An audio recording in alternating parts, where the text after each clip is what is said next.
As we've been reporting, a suspect is dead following a chase with law enforcement that ended on I-126 in Columbia last Friday. And it brings up the question, how are policies for police pursuits created and how do agencies train for such instances? Here's Walker Lawson. Well, this is just a process, of course, to improve police practices.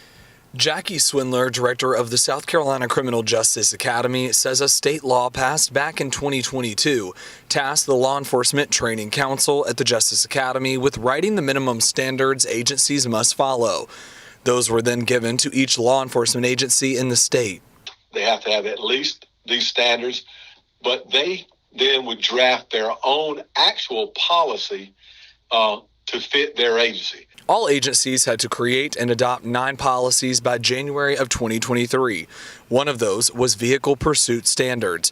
Once those policies are created, the Criminal Justice Academy takes a look at them. We hired 2 evaluators here at the Academy, and they actually went out last year and they went to all of the agencies who were not accredited.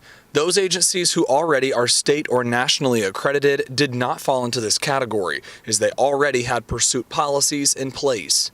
Who are accredited either through state accreditation or national accreditation could have 150, 250 policies.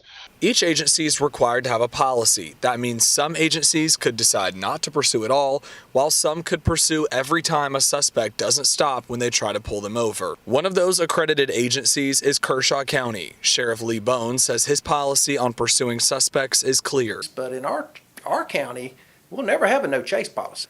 To say we'll never have a no chase policy does not mean that we're not going to call off a chase if it gets so dangerous. His, like most departments, factor time of day, road conditions, and more in making those split-second decisions.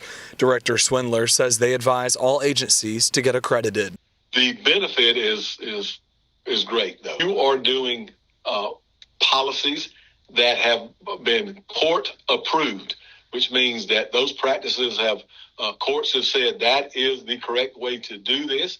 If you do it this way, you're actually making yourself somewhat liability proof. Walker Lawson, News 19, WLTX.